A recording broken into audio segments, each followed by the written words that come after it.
الحمد لله نحمده ونستعينه ونستغفره ونعوذ بالله من شرور أنفسنا ومن سيئات أعمالنا من يهده الله فلا مضل له ومن يضلله فلا هادي له ونشهد أن لا إله إلا الله وحده لا شريك له ونشهد أن محمدا عبده ورسوله أما بعد فأعوذ بالله من الشيطان الرجيم بسم الله الرحمن الرحيم يا أيها الذين آمنوا قوا أنفسكم وأهليكم نارا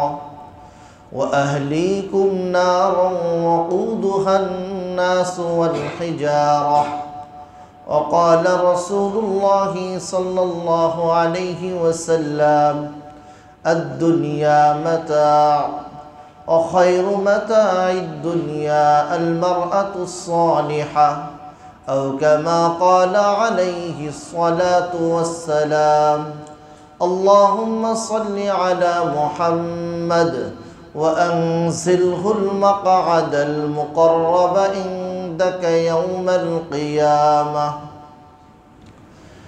আল্লাহ তাআলা আমাদেরকে জুমার নামাজ আদায়ের উদ্দেশ্যে আল্লাহর ঘর মসজিদে আসার তৌফিক দান করেছেন। আমরা কালিমাতুশ শুকর আদায় করি আলহামদুলিল্লাহ। আল্লাহ তাআলা সূরা তাহরিমের মধ্যে ইরশাদ করেন ইয়া আইয়ুহাল্লাযীনা আমানু কু আনফুসাকুম ওয়া আহলিকুম নারা, হে ঈমানদারগণ, তোমরা তোমাদের নিজেদেরকে এবং তোমাদের পরিবারকে জাহান্নামের আগুন থেকে বাঁচাও। তোমরা তোমাদের নিজেদেরকে এবং তোমাদের পরিবারকে জাহান্নাম থেকে বাঁচাও। তো জাহান্নাম থেকে বাঁচানোর জন্য বলতেছেন আল্লাহ তাআলা, আবার সাথে সাথে জাহান্নামের ভিতরে শাস্তির নমুনা কি হবে সেটাও বলে দিচ্ছেন। ওয়াকুদুহান নাসু ওয়াল হিজারা, যে জাহান্নামের মধ্যে ইন্ধন হিসাবে থাকবে হলো মানুষ এবং পাথর। তো ঈমানদারদেরকে আল্লাহ তাআলা সম্বোধন করে বলতেছে যে তোমরা নিজেরাও বাঁচো এবং পরিবারকেও বাঁচাও। ঈমানদারদেরকে আল্লাহ তাআলা সম্বোধন করে বলতেছেন নিজেও বাঁচো এবং কাকে বাঁচাও? তো নিজে বাঁচলাম কিন্তু পরিবারকে বাঁচাইলাম না, এটাও ভুল পদ্ধতি। আবার নিজের খবর নাই, পরিবারের খবর আছে, এটাও ভুল পদ্ধতি। নিজেও বাঁচতে হবে, আবার কাকে বাঁচাইতে হবে বলেন? পরিবারকেও বাঁচাইতে হবে। কিসের থেকে বাঁচাইতে হবে? জাহান্নাম থেকে বাঁচাইতে হবে। অর্থাৎ আমাদের যে পরিবারটা হবে, এই পরিবারটা হতে হবে হলো আদর্শ একটা পরিবার, দ্বীনি একটা পরিবার যদি হয়, তো ওই পরিবারের যিনি দায়িত্বশীল তিনিও জাহান্নাম থেকে বাঁচতে পারবে, পরিবারের অন্যান্য সদস্য যারা আছে তারাও জাহান্নাম থেকে। যদি পরিবারটা কেমন পরিবার হয় বলেন? একটি আদর্শ দ্বীনি পরিবার হয়। পরিবারের সকল সদস্য যখন দ্বীনি মেজাজের হবে, তখন জাহান্নাম থেকে বাঁচা ওই পরিবারের জন্য সহজ হবে। তো এখন আসি আমরা, একটা দ্বীনি পরিবার গঠন হয় কিভাবে, যেই পরিবার জাহান্নাম থেকে বাঁচতে পারবে এরকম একটা পরিবার গঠন হয় কিভাবে? একটা পরিবার গঠন হওয়ার জন্য প্রথম প্রয়োজন হয় একজন পুরুষ আরেকজন নারী, একজন পুরুষ আরেকজন নারী। আল্লাহ তাআলা সূরাতুন নিসার মধ্যে প্রথম আয়াতের মধ্যে বলেন, ইয়া আইয়ুহান নাসুত্তাকু রাব্বাকুমুল্লাযী খালাকাকুম মিন নাফসিন ওয়াহিদা ওয়া খালাকা মিনহা যাওজাহা ওয়া বাসসা মিনহুমা রিজালান কাসীরান ওয়া নিসাআ। আল্লাহ তাআলা বলতেছেন, হে মানব সকল, তোমরা ভয় করো, নিজের ভিতরে ভয় নিয়ে আসো তোমাদের রবের। অর্থাৎ ভয় করতে হবে কাকে বলেন? একমাত্র আল্লাহ তাআলাকে, রবকে। তো রবকে ভয় করতে বলতেছে আল্লাহ তাআলা। যেই রবের পরিচয় হলো, যেই রব তোমাদেরকে সৃষ্টি করেছেন একটা নফস থেকে, একটা জান থেকে। সেই জানটাকে বলেন হযরত আদম আলা নবিয়িনা আলাইহিস সালাতু ওয়াস সালাম। যে জানটাকে বলেন, প্রথম যাকে আল্লাহ তাআলা সৃষ্টি করেছেন তিনার নাম কি? আবু না, আমাদের সবার পিতা, আমাদের সবার পিতা আদম আলা নবিয়িনা আলাইহিস সালাতু ওয়াস সালাম। তো আল্লাহ তাআলা তিনাকে সর্বপ্রথম সৃষ্টি করেছেন এবং তিনার থেকে তিনার স্ত্রীকে সৃষ্টি করেছেন, হাওয়াকে। অতঃপর ওয়াবাসসা মিনহুমা রিজালান কাসীরান ওয়া নিসাআ। এই দুইজন থেকে আল্লাহ তাআলা পুরা দুনিয়ার সমস্ত মানুষদেরকে বাড়তে বাড়তে এখন পর্যন্ত আমরা যারা দুনিয়াতে আছি সবাই আমরা কার সন্তান? কার সন্তান বলেন? আমরা সবাই হলো আদম আলা নবিয়িনা আলাইহিস সালাতু ওয়াস সালামেরই সন্তান। তো আল্লাহ তাআলা প্রথম আদম আলাইহিস সালাতু ওয়াস সালামকে সৃষ্টি করলেন, তারপরে হযরত হাওয়াকে সৃষ্টি করলেন আদম আলাইহিস সালাতু ওয়াস সালাম থেকে। তো আল্লাহ তাআলা দুনিয়াতে চারটা পদ্ধতি, সৃষ্টির চারটা পদ্ধতি দেখাইছেন আমাদের সামনে। কয়টা পদ্ধতি? চারটা। একটা হলো আল্লাহ তাআলা মাটি থেকে সৃষ্টি করেছেন, যেরকম হযরত আদম আলাইহিস সালাতু ওয়াস সালামকে। এরপর আরেকটা পদ্ধতি হলো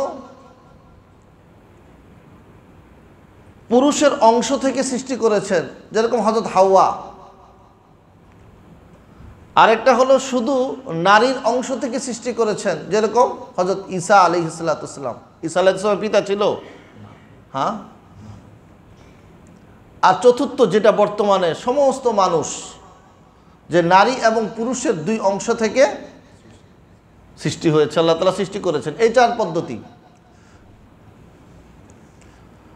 তো আল্লাহ তাআলা আদম এবং হাওয়া আলাইহিস সালাতু ওয়াস সালামের দুইজনের মাধ্যমে পুরা দুনিয়াতে মানুষের দ্বারা ভরে দিয়েছেন। একবারে মানুষ আর মানুষ। এখন আমরা যারা এই দুনিয়াতে আছি সবাই কার সন্তান বলেন? তো আল্লাহ তাআলা হযরত আদম আলাইহিস সালাতু ওয়াস সালামকে সৃষ্টি করার পরে তিনার জন্য জোড়াও সৃষ্টি করেছেন। কারণ পরবর্তীতে দুনিয়াতে কি নিয়ে আসতে হবে? দুনিয়াতে সন্তান আনতে হবে, মানুষ আসতে হবে, আর একটা পরিবার হইতে হবে। কি হইতে হবে? তো একা তো পরিবার হয় না। তো পরিবারের জন্য কাকে সৃষ্টি করলেন? হযরত হাওয়াকে, যাতে করে পুরুষ এবং নারী দুইজন মিলে একটা কি হয়? পরিবার হয়। তো পরিবার গঠনের জন্য কি লাগে বলেন? একজন পুরুষ আরেকজন নারীর প্রয়োজন। যেরকম হযরত আদম এবং হযরত হাওয়া আলাইহিমুস সালাম দুইজন নারীতেও পরিবার হয় না, আবার দুইজন পুরুষও কি হয় না? পরিবার হয় না। হয় নাকি?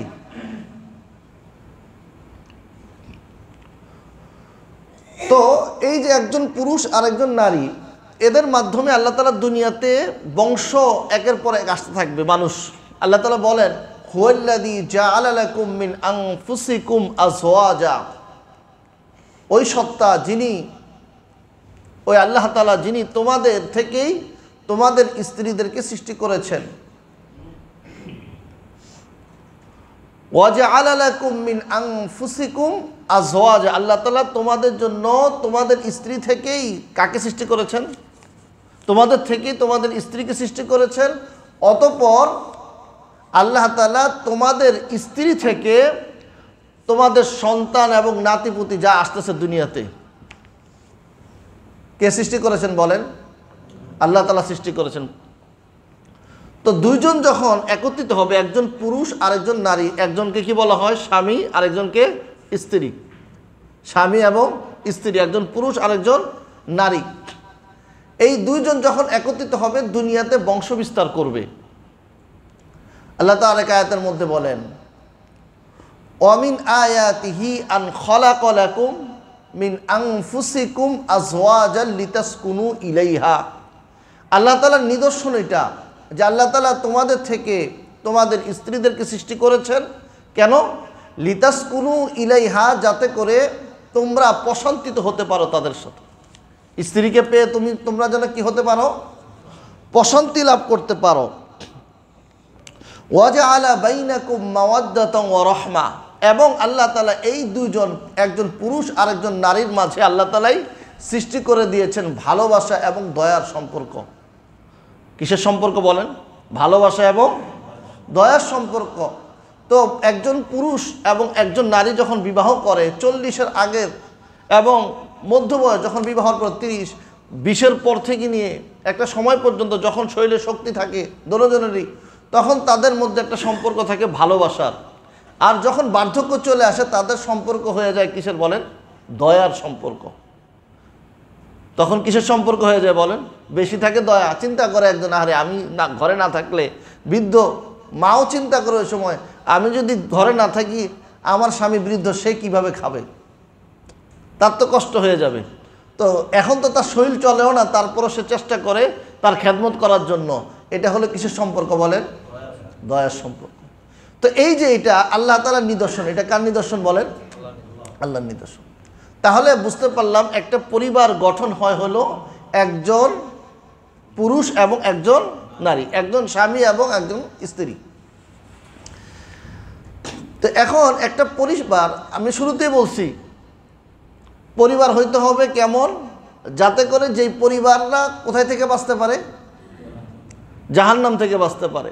তো জাহান্নাম থেকে বাঁচতে পারে এমন একটা পরিবার হওয়ার জন্য পরিবারটা কেমন পরিবার হইতে হবে বলেন? আদর্শ দ্বীনি পরিবার হতে হবে। তো এখন একটা পরিবার যখন গঠন করবে একজন মানুষ, তখন তার প্রথম কাজ কি? অর্থাৎ একজন পুরুষ একজন নারীকে যখন বিবাহ করবে, অথবা একজন নারীকে যখন একজন পুরুষের কাছে বিবাহ দেওয়া হবে, তখন পরিবার গঠনের পদ্ধতি তো এটাই। এটা ছাড়া আছে? হ্যাঁ, বিবাহ ছাড়া অন্য কোনো পদ্ধতি আছে যে পরিবার গঠন হবে? না, দুজন একসাথে হয়ে গেল, দুজন একসাথে থাকে, এটা পরিবার? তো এদের কোনো সম্পর্কের কোনো ভিত্তি নেই। দুদিন পরে দুজন দাঁড়াইব যে আমার সন্তান এইটা, এ বলবে আমার পেটের সন্তান। তো দলিল কি? দলিল নেই, তো বিবাহ হয় নাই। সন্তান যেটা হয়েছে এটার কোনো পিতৃ পরিচয় সে খুঁজে পাবে না, কারণ বিবাহ সম্পর্ক হয়নি। তো বিবাহ করার জন্য, একটা পরিবার গঠনের জন্য প্রথমে যে কাজটা করতে হবে, বিবাহ সম্পর্ক হইতে হবে। কি সম্পর্ক হইতে হবে? দুজনের মাঝে বৈবাহিক সম্পর্ক হইতে হবে, আদর্শ পরিবার হতে হলে। এখন একজন পুরুষ সে যখন বিবাহ করবে, তো একজন নারী সে যখন পছন্দ করবে, অথবা একজন নারীকে যখন একজন পুরুষের কাছে বিবাহ দেওয়া হবে, সর্বপ্রথম করণীয় কি? প্রথম করণীয় হলো দেখতে হবে তারা ইমানদার কিনা। তারা কিনা বলেন? ইমানদার কিনা। একজন মুমিনের বিবাহ আরেকজন মুমিনার সাথে হতে পারে, একজন মুমিনার বিবাহ আরেকজন মুমিনের সাথে হতে পারে, একজন মুমিনের বিবাহ কাফেরের সাথে হতে পারে না, একজন কাফেরের বিবাহ একজন মুমিনের সাথে করে ফেলছি তো কোর্টে যায় করে ফেললে হবে। আল্লাহর বিবাহ, এটা কার হুকুম বলেন? আল্লাহ তাআলা বলেছে, ও আনকিহুল আয়ামা মিনকুম, যে তোমরা তোমাদের মধ্যে থেকে যারা বিবাহ উপযুক্ত তাদেরকে তোমরা কি করো? বিবাহ করো। তো বিবাহ কার হুকুম ছিল? আল্লাহর হুকুম। তো বিবাহ হইতে হইলো কার হুকুম মোতাবেক হইতে হবে? তো বিবাহ তো করে দিচ্ছে, রাষ্ট্রীয় আইনে তো বিবাহ হয়ে গেছে। তো রাষ্ট্রীয় আইনে হইতে পারে, আল্লাহর আইনে কি হয় নাই? এই সম্পর্ক, এটা হলো একটা কেমন সম্পর্ক? অবৈধ সম্পর্ক। আর যারা আসতেছে দুনিয়াতে তারা সব হলো কি সন্তান বলেন? অবৈধ সন্তান। তো বিবাহের জন্য কি হইতে হবে প্রথম বলেন? একজন মুমিন যদি হয় তাকে বিবাহ করতে হলে কাকে বিবাহ করতে হবে? মুমিনাকেই বিবাহ করতে হবে। আল্লাহ তাআলা বলে ওয়ালা তানকিহুল মুশরিকাতি হাত্তা ইউমিন ওয়ালা আমাতুম মুমিনাতুন খায়রুম মিন মুশরিকাতিন ওয়ালাউ আ'জাবাতকুম। তোমরা মুশরিকা কোনো নারীকে যার ভিতর ঈমান নাই, তোমরা এমন মুশরিকাকে কি করিও না? বিবাহ করিও না। তো আল্লাহ তাআলা বলতেছে একজন দাসীও যদি হয় ঈমানদার, সে একজন স্বাধীন মুশরিকা থেকেও উত্তম। কেমন বলেন? একজন দাসী যে ঈমানদার, সে একজন স্বাধীন মুশরিকা থেকে উত্তম। আল্লাহ তাআলা বলতে ওয়ালাউ আ'জাবাতকুম, তোমাদের কাছে মুশরিকা দেখতে শুনতে তোমাদের স্ট্যাটাসের সাথে মিলে এমন হোক না কেন, তারপরেও এটা চলবে না। তোমার কাছে পছন্দ হোক, তারপরেও কি হবে না? আল্লাহর আইনে কি হবে না? চলবে না। এরপর আল্লাহ তাআলা বলতেছে ওয়ালা তুনকিহুল মুশরিকিনা হাত্তা ইউমিনু ওয়ালা আবদুম মুমিনুন খায়রুম মিন মুশরিকিন ওয়ালাউ আ'জাবাকুম। আবার হে নারীরা, হে নারীর অভিভাবক, তোমাদের দায়িত্ব হলো তোমরা তোমাদের মেয়েদেরকে কোনো মুশরিক পুরুষের কাছে বিবাহ দিও না, যতক্ষণ না সে ঈমান না নিয়ে আসে। ঈমান আনবে এরপরে বিবাহ। বিয়ের পরে ঈমান নিয়ে আসবে। বিয়েটা হয়েছে হইলে ঈমান ছাড়া, আগেই তো হয়নি, পরে ঈমান আনলে হবেটা কি?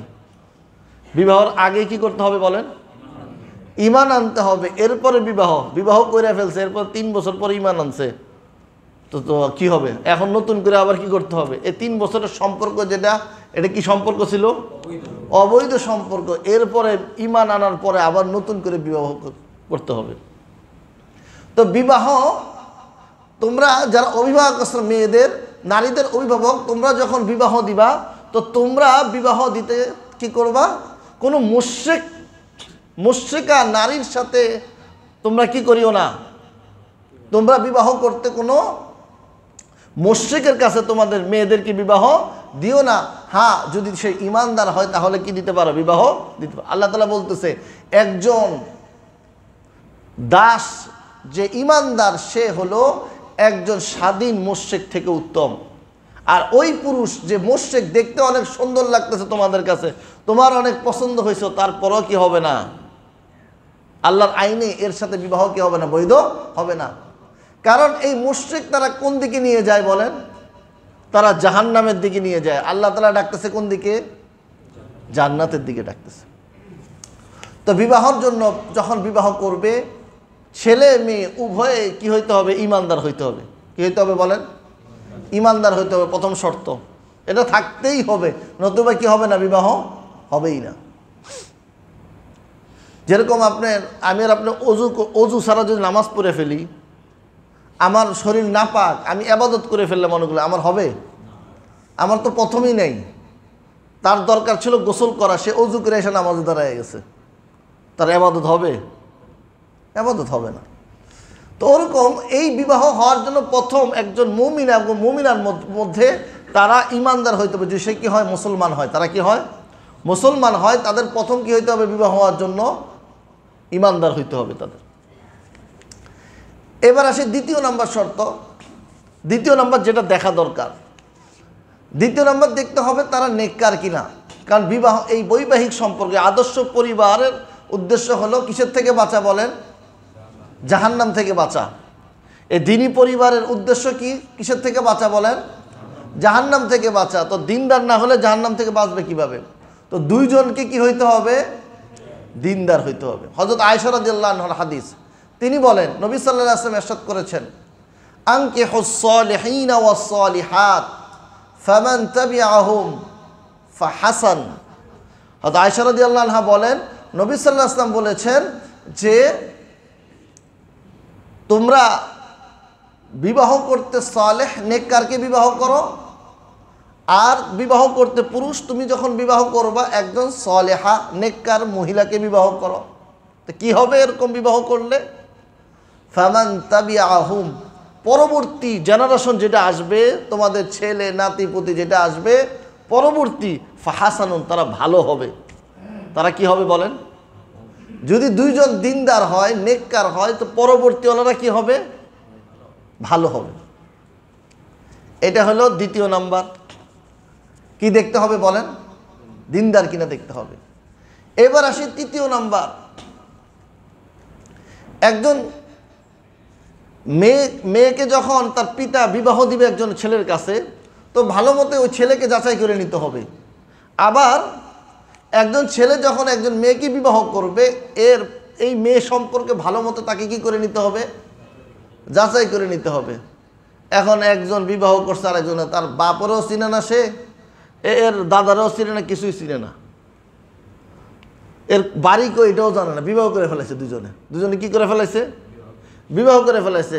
এর কোনো ঠিকানা কিছুই জানে না, এও জানে না, কোনো খবর নেই, কেউ কাউরে চিনে না, দুজনে এসে বিবাহ করে ফেলেছে। ফেসবুকে পরিচয়, আইসা বিবাহ হয়ে গেছে।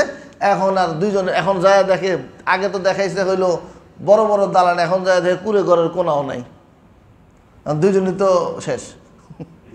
তো দুইজন সম্পর্কে কি হইতে হবে? ভালো মতে জানতে হবে।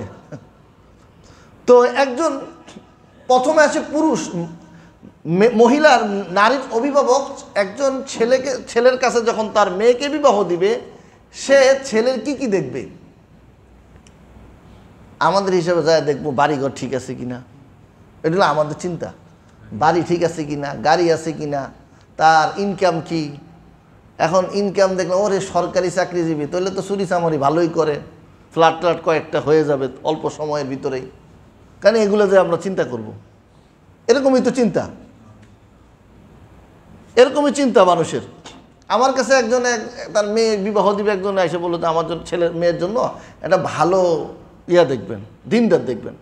তা আমি চিন্তা করলাম, দিনদার বলছে যেহেতু, তো আমি তার অনুযায়ী চিন্তা করছি যে সে হয়তো বা নামাজি হবে, এই ধরনের কিছু একটা, সর্বোচ্চ এতটুকু, পুরা দিনদার না, হয়তো বা জুমার দিনে আসে বা সপ্তাহে 2-1 দিন নামাজ পড়ে, এই জাতীয়, তার মতো মিলাইতে হবে। তো সে যেহেতু দিনদার বলছে, যার মুখ থেকে দিনদার শব্দটা বাইরেছে তার মতোই তো দিনদার খুঁজতে হবে।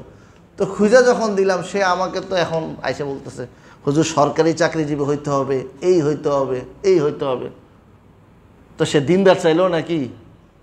হ্যাঁ, এটা কি দিনদারের লক্ষণ? আমি তো তার মতোই দিনদার দিছি, কিন্তু এখন সে আমাকে এসে কি বলতেছে, এই লাগবে, সেই লাগবে। এটা দিনদার হইলো নাকি? তার কথা আর কাজে মিল হইলো? তো এখন আমাদের চিন্তা, দিনদার কেমন হইতে হবে? বাড়িঘর ভালো থাকতে হবে, টাকা পয়সা অনেক কামাই করতে হবে, গাড়ি থাকলে ভালো, এগুলো আমাদের চিন্তা। আর আল্লাহ নবী সাল্লাল্লাহু আলাইহি ওয়াসাল্লাম কি বলেছেন? কারণ আদর্শ পরিবার, কি পরিবার হইতে হবে? এটা আদর্শ একটি দ্বীনি পরিবার হইতে হবে, যেই পরিবারটা কোথায় থেকে বাঁচবে? নিজেরা জাহান্নাম থেকে বাঁচবে, এমন একটা পরিবার হইতে হবে।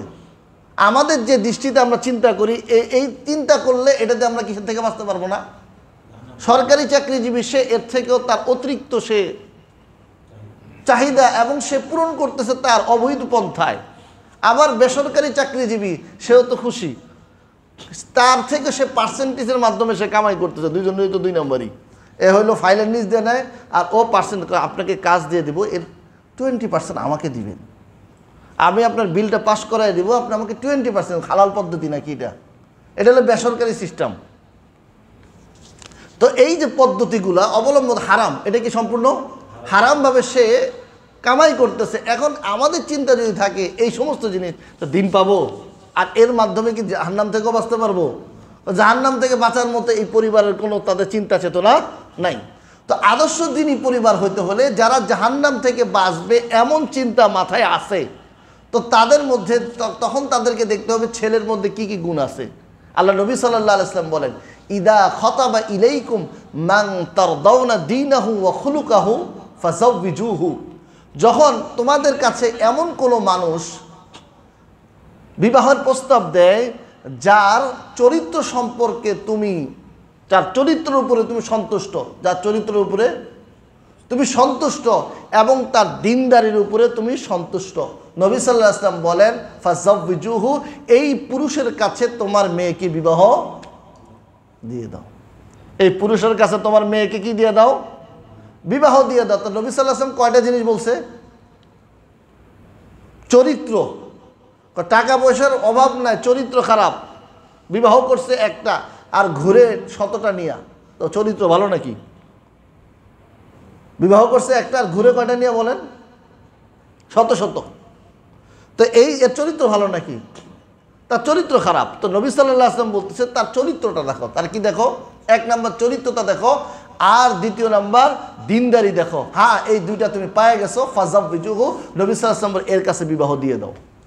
হ্যাঁ, যদি তুমি না দাও, ওয়া ইল্লা তাফআলু, যদি এরকম ছেলে পাওয়ার পরেও এই মেয়েকে বিবাহ দিলা না, এরকম যদি করলা, তাকুন ফিতনাতুন ফিল আরদি ওয়া ফাসাদুন আরিদ, হবে এমন যে দুনিয়ার মধ্যে ফিতনা হবে এবং অনেক ব্যাপক আকারে ফাসাদ হবে। হয়তোবা এই মেয়ের উপরও কোনো ফিতনায় সে পড়ে যেতে, এমন একটা ভালো ছেলে পাইলা যার চরিত্র ভালো, দিনদারিও তার ভিতরে আছে, এমন পাওয়ার পরেও তুমি বিবাহ দিলা না, তাহলে বুঝতে হবে হয়তোবা ফিতনার মধ্যে পড়ে যাবে, অথবা বড় ফাসাদের মধ্যে সে কি হয়ে যাবে, পড়ে যাবে।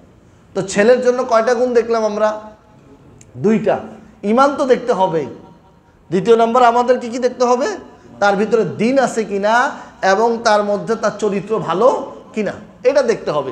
এবার আসি, একজন নারী, একজন পুরুষ যখন একজন নারীকে বিবাহ করবে, তখন ওই নারীর মধ্যে কি কি গুণ দেখবে? তো নবী সাল্লাল্লাহু আলাইহি ওয়াসাল্লাম বলেন, তুনকাহুল মারআতু লিআরবাঈন, একজন নারীকে বিবাহ করার আগে তার ভিতরে 4টা গুণ দেখো। কয়টা গুণ? একজন পুরুষের জন্য সে যখন বিবাহ করবে একজন নারীকে, তখন সে কয়টা গুণ দেখবে বলেন? 4টা গুণ। লিমালিহা ও হাসাবিহা ও জামালিহা ও দীনিহা। এক নাম্বার সম্পদ দেখবে, দ্বিতীয় নাম্বার তার বংশ পরিচয় দেখবে, তৃতীয় নাম্বার তার সৌন্দর্য দেখবে, চতুর্থ নাম্বার তার দিন দেখবে। এই 4টা দেখবে। তো নবী সাল্লাল্লাহু আলাইহি ওয়াসাল্লাম বলেন,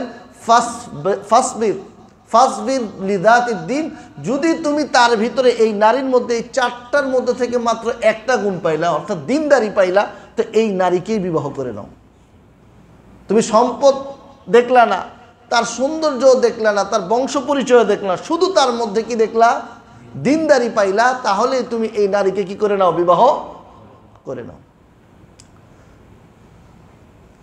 তো নারীর ক্ষেত্রে কয়টা গুণ দেখতে হয়? 4টা গুণ। এর মধ্যে একটা হলো সম্পদ, 2 নম্বর বংশ, তৃতীয় নম্বর সৌন্দর্য, চতুর্থ নম্বর দিন।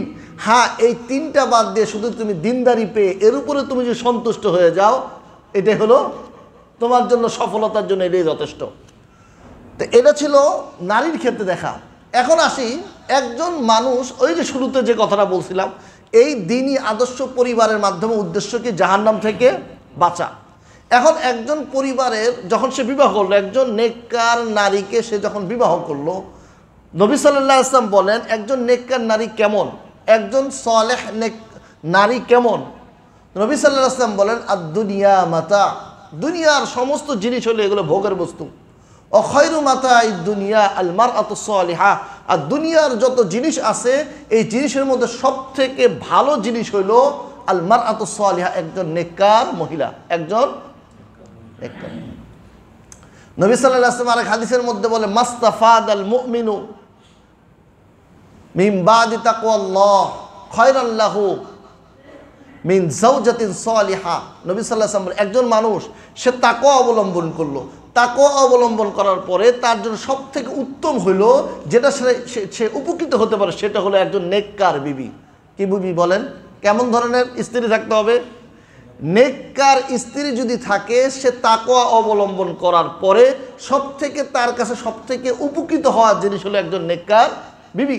নবী সাল্লাল্লাহু আলাইহি ওয়াসাল্লাম বলেন, নেককার বিবিটা কেমন, তার বৈশিষ্ট্য কি? ইন আমারা, তুমি যদি তাকে, সে যদি তাকে আদেশ করে, আতআতহু, ওই নারী তার স্বামীর কথাটাকে মেনে নেয়।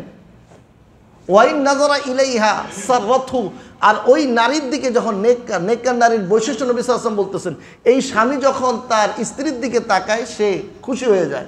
এখন আপনি ঘরে গেলেন, তার দিকে তাকালেন, এমন একটা চেহারার আকৃতি করে, আপনি পুরো দিনের কষ্ট যতটুকু করছেন এটা আরও অবস্থা খারাপ। যা কষ্ট করে আসছে ঘরে এসে আরও কি হইলো? কষ্ট বাইরে গেল। তো নেককার হইলো নাকি? ঘরে ঢুকছেন, আপনার সাথে এমন সুন্দর আচরণ করছে, আপনি পুরো দিন যে কষ্ট করছেন সব ভুলে গেছেন, বুঝতে হবে নেককার। ওয়াইন আবার ওয়াইন আকসামা আলাইহা আবার রথু, আপনি যদি এমন কোনো কসম করেন যেটা তার সাথে সম্পর্কিত, সে চেষ্টা করবে এই কসমটা যেন পুরা হয়ে যায়। তো এমন, আর নবী সাল্লাল্লাহু আলাইহি ওয়াসাল্লাম বলেন আরেকটা বৈশিষ্ট্য হলো ওয়াইন গাবা আনহা নাসাহাত ফি নাফসিহা ওয়া মালি, আর এই পুরুষ সে যখন অনুপস্থিত থাকে তখন এই নারী সে তার নিজের ব্যাপারে, তার সতীত্বের ব্যাপারে তার নিজেকে সে হেফাজত করে এবং এই স্বামীর সম্পদকে হেফাজত করে। তো এই গুণগুলো থাকলে বোঝা যাবে সে একজন নেককার নারী। নবী সাল্লাল্লাহু আলাইহি ওয়াসাল্লাম বলেন আরবাউন মান উতিয়া ফাকাদ উতিয়া খায়রাদ দুনিয়া ওয়াল আখিরা, একজন মানুষ যাকে চারটা জিনিস দেওয়া হয়েছে, কয়টা জিনিস? তাকে দুনিয়া এবং আখিরাতের সব থেকে ভালো ভালো জিনিস দেওয়া হয়েছে। দুনিয়া এবং আখিরাতের যাকে কয়টা জিনিস দেওয়া হলো? চারটা জিনিস দেওয়া হলো। তো নবী সাল্লাল্লাহু আলাইহি ওয়াসাল্লাম বলেন তাকে দুনিয়া আখিরাতের সব থেকে ভালো জিনিসগুলো দেওয়া হয়েছে। তো নবী সাল্লাল্লাহু আলাইহি ওয়াসাল্লাম 1 নাম্বার লিসানুন যাকির, এমন জিহ্বা যেটা জিকির করে, এমন জিহ্বা যেটা কি করে? জিকির করে। তসবির দানা লড়তেছে কিন্তু জিহ্বা লড়ে না, সে গল্প করতেছে। আর কিছু মানুষ আছে তসবির দানা লড়ে, কিরে ভাই, সে আরেকজনের সাথে কথা কয় আর তসবির দানা লড়ে। আরে জিকিরের সাথে তো তসবির লড়লে কি জিকির হয়? তসবির দানা লড়তেছে আর সে আরেকজনের সাথে চিল্লা চিল্লা কথা কইতেছে, কিরে। তো এইটা চলে কোন দিক দিয়ে আর ওইটা চলে কোন দিক দিয়া? জিহ্বা জিকির হয় কোন দিক দিয়া বলেন? জিহ্বা দিয়া। তসবির দানা লড়াইতেছে, মনে হয় জিকির করে ফেলাইতেছে একবারে। তো নবী সাল্লাল্লাহু আলাইহি ওয়াসাল্লাম যাকে দেওয়া হলো চারটা জিনিস, যে চারটা জিনিস হলো দুনিয়ার এবং আখিরাতের সব থেকে উত্তম। 1 নাম্বার হলো লিসানুন যাকির, জিকিরকারী জিহ্বা। নাম্বার 2 কলবুন শাকির, এমন অন্তর যেটা শুকরগুজার অন্তর। অন্তরটা কেমন গুজার বলেন? শুকরগুজার। 3 নাম্বার বাদানুন আলাল বালাই সাবির, 3 নাম্বার হলো এমন শরীর যে শরীরটা মুসিবতের উপর সবর করতে পারে। কি করতে পারে? মুসিবত আসছে সে সবর করার জন্য তৈরি আছে, কিন্তু আগে থেকে তৈরি, আমার মুসিবত দেন, আমাকে মুসিবত দেন, আমি সবর করি, এমন না। মুসিবত চলে আসছে সে সবর করে। 4 নাম্বার আল আযাওজাতুন লা তাবতাগি, এমন মহিলা যে মহিলা সে কোনো খেয়ানত করে না, খাওয়ানান ফি নাফসিহা ওয়া মালি, সে তার নিজের ব্যাপারেও কোনো খেয়ানত করে না এবং তার স্বামীর সম্পদের ব্যাপারেও সে কি করে না? খেয়ানত করে না। এমন 4টা জিনিস যাকে দেওয়া হইল, নবী সাল্লাল্লাহু আলাইহি ওয়াসাল্লাম বলেন এই ব্যক্তিকে দুনিয়া এবং আখিরাতে সব থেকে ভালো ভালো জিনিসগুলো দেওয়া হইল। তো এক আদর্শ দিনদার পরিবার যদি গঠন করতে চায় তাহলে আমাদেরকে কি করতে হবে? একজন নেককার নারীকে বিবাহ করতে হবে। যারা বিবাহ করি নাই তো তাদেরকে বিবাহ করার ক্ষেত্রে সামনে কি রাখতে হবে বলেন? একজন নেককার নারী।